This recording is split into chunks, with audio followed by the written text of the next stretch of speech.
Hey everybody, you've probably heard by now, Sheriff Jones from Butler County, Ohio, gave his statement at a press conference talking about an FBI meeting in DC, going to all the sheriffs, telling them things are going to happen. And the thing is, the sheriffs were told more precisely what's going to happen, but we were not told this. In fact, Sheriff Butler, who I actually think is a hero for doing this, by the way, was limited. He couldn't tell us everything.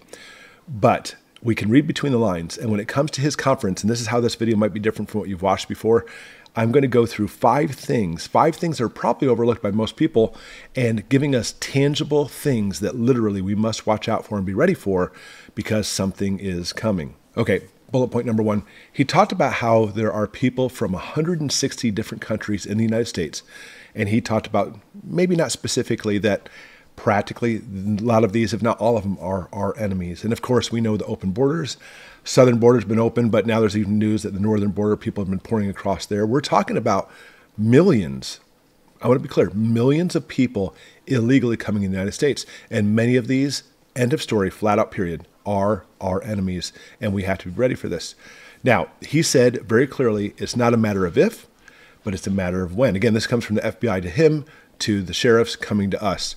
He said a great analogy is, look what happened to Israel. You know, they got caught with their defenses down, and even more so, the IDF was not able to respond quickly to save people. Of course, we know a lot of people were raped and burned and killed and taken off as hostages, and we just got news a lot of them were killed as hostages. And the thing is, we can't depend on not even really just the sheriff and police too. They want to help, but if we're overrun and overburdened, there's only so many of them. We can't depend on the National Guard. It'll take time for them to come in. So we need to be ready, you and I. And we do this specifically for, first off, just situational awareness. Watch around you. Look for any weird cars in your neighborhood, weird people walking through your neighborhood. I was going to say weird people like Walmart, but that's kind of like a given. But we want to be able to always see what's going on, watching what's going on, and see if there's anything there. Because I think a lot of the Israelis were caught off guard, and they saw people out with guns, and they just kept driving toward them instead of like screeching and going in a direction, or at least trying to run them down. That's just one little example. You have to be ready, and you have to fight fiercely if this happens to come to you in your neighborhood.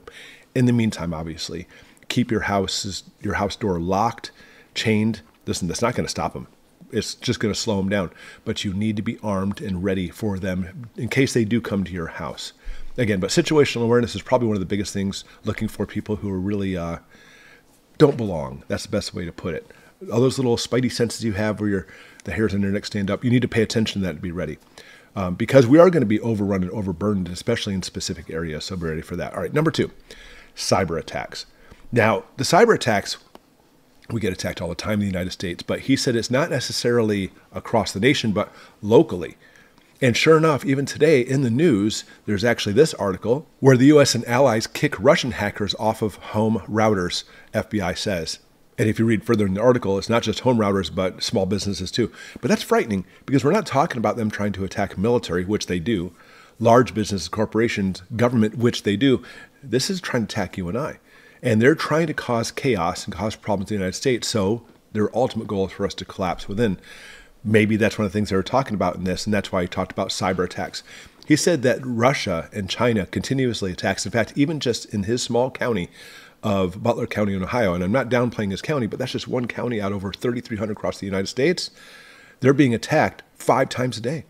Iranians are doing it 3 times a day. It's a continuous problem, and it's actually escalating. And sure enough, that's why that news article just came out today too. All right, so what do you do at home? Make sure your computer's up to date. Make sure you're staying off of certain networks and such. Try to be protected electronically as much as possible. Number 3, this one's really frightening for me. They're going to try to attack our elections. That's what he said. This will, at the very least, cause chaos, possibly even launching us into a civil war. Because when you look at as far as election problems, definitely some problems in the past. People are getting fed up. People are being suspicious, calling each other, basically accusing each other of causing the problems. And with this, they very easily could infiltrate our elections. And when we talk about China, he interestingly, almost on that same point, said, do you know China actually has safe houses in every single state in the United States? It's an interesting connection. And he said for every one person in our country working in cybersecurity, there's 50 Chinese trying to break in.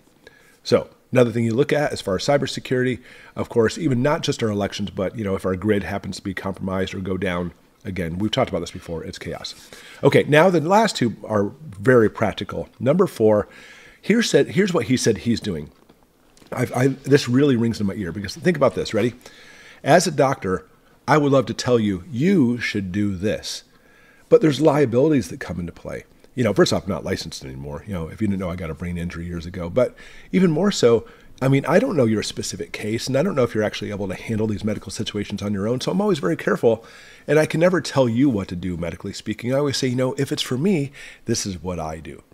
Not to mention put a disclaimer. But here's what he said. He did not say you should do this, but he said, hey, just let you know, this is what we're doing. And I take that as in, you may want to listen to this.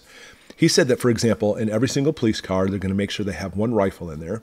Most of the times they do anyway, but they're making sure, he said, with lots and lots of ammo, lots of extra magazines, a go bag to be able to run quickly. That's interesting in a police car having a go bag. There's a lot of essential stuff in the go bag. And if you don't know it, often there's a huge kit in police cars anyway with everything from medical to whatever. So that way you have it there in case. But he said specifically in a go bag. I take that as in you need to be ready with a go bag because you have no idea what's coming. And of course, he can't try to alarm the public by saying you should have a go bag for this because the police aren't going to have a go bag in their car. But that's one of the things he said. Now, he said, if you think we're not under attack, if you think everything's just fine and hunky-dory in America, he said, you are wrong. We are right now under attack. It's just a matter of having sleeper cells. Right now, he said they're trying to attack our communication systems because you get rid of that communications, and now we have some serious problems. And now, again, the country going to chaos. They don't have to attack every the country. They just have to attack specific areas, and the country's going to collapse because of that. All right. Again, he said the National Guard's not going to arrive anytime short time. And he said this is not to alarm you. It's to arm you. Because think about that. He said, we're keeping this stuff in our police car like a gun and extra magazines. I'm not trying to alarm you. I'm trying to arm you. That's how I'm reading between the lines. Correct me if I'm wrong. Put a description below if you think I'm wrong in that or if you completely agree. All right. Bullet point number 5. When we look at practical prepping advice, one of the biggest things we can look at is we need to prepare. And he actually verbally said, this is what you should be doing. Of course, we're preppers. We do this anyway. Make sure you have lots of food and water and supply. If you haven't started stockpiling food and water, now's your time. Start getting some canned food. It's the easiest way to go.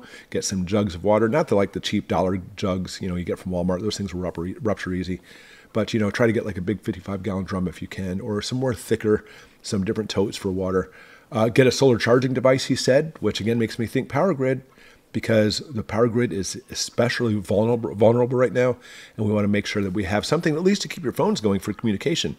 Not talking to each other, because if we see a huge problem happening, you're not going to be able to call, but emergency services will get things to you as far as alerts and stuff.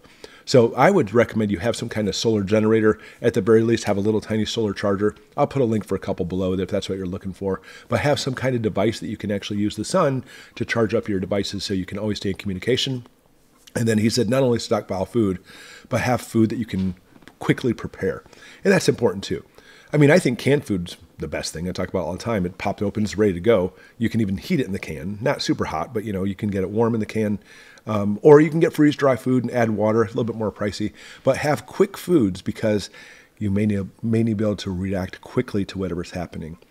All right, so anyways, I say to you, Sheriff Butler, thank you for putting this information out. And I'm reading a little between the lines as far as some things that we should do. But you know what? When it comes to prepping, that's what we should all do, is go above and beyond what normally people would do. So we stay safe for you and your family. Thanks for watching, everybody, and we'll see you next time.